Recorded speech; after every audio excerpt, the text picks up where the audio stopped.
Alright, so today I'm going to show you how to add text and modify text in 3ds Max.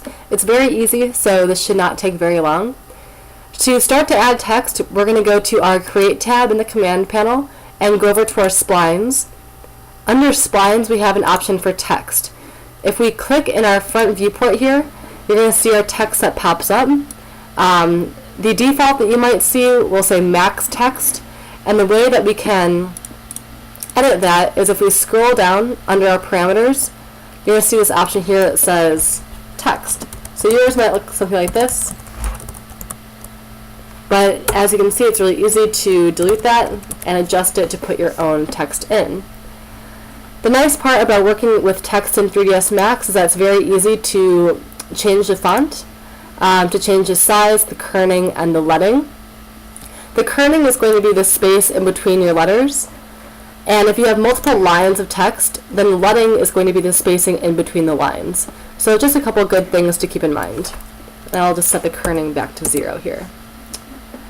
Now, since splines are 2D objects in 3ds Max, you're going to notice that if you render it, nothing's going to show up.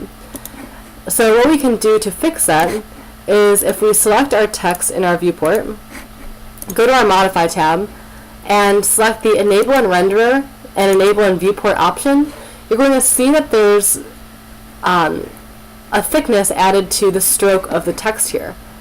So you can have that be a radial thickness, which we currently have, and you can see I can increase that however much I want. I can adjust how many segments are going to be in the sides. You might not want to go too high, otherwise your computer's going to do a lot of interpreting of those polygons. You can also change it to rectangular, and you're going to see that's also going to change the style of the text as well. So for now, I'll keep it on radial, and if I go to my render production, you can now see my text. If this is not the desired effect that you want, we can turn off these rendering settings, and instead we can add the extrude modifier. And by adding the extrude modifier, you can see that a surface is now added to my hello. And if we render this, this will also show up. But if you wanted more of a 3D effect, we can adjust the amount in our parameters here, and we can actually circle around our entire text box here and give it some dimension.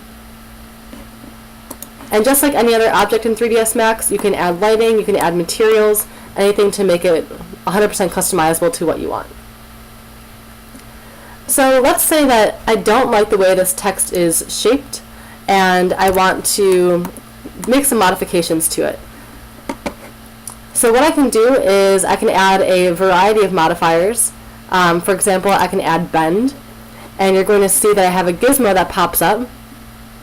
I can change my bend axis, and I can adjust where this is going to change. So that's not quite what I want, but it is an option there for you. I'll tilt this so you can actually see the entire thing. Let's try bending it along the X. And you can see I can make a nice little curve here. Same thing with the Y. Okay. I'll delete the bend modifier, and I will show you something called an FFD box. FFD is short for free form deformation, and we have 2x2x2, 3x3x3, 4x4x4, and a couple other FFD boxes and cylinders that we can create ourselves.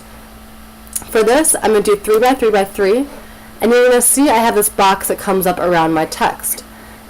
From here, I have these different points in here, and these are called my control points, and that's how I'm actually going to edit my text.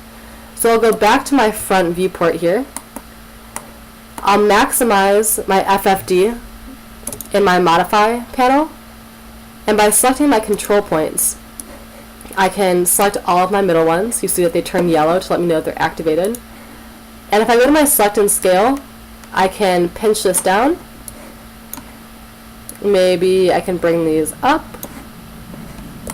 And I can also change this on a 3D level. So if I wanted to bring this part out while leaving these pieces in, that's also an option.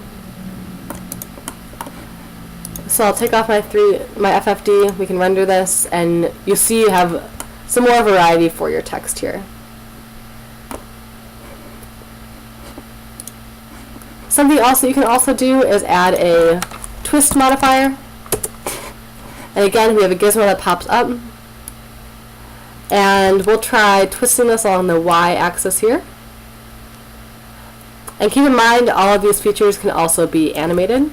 So again, if you turn on auto key and you move your time slider, depending on the duration that you want these effects to happen, you can simply twist it, and it will take that long for it to achieve that animation.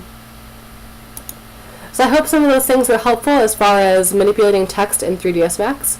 If you have any questions, please feel free to leave comments in the boxes below. Thank you.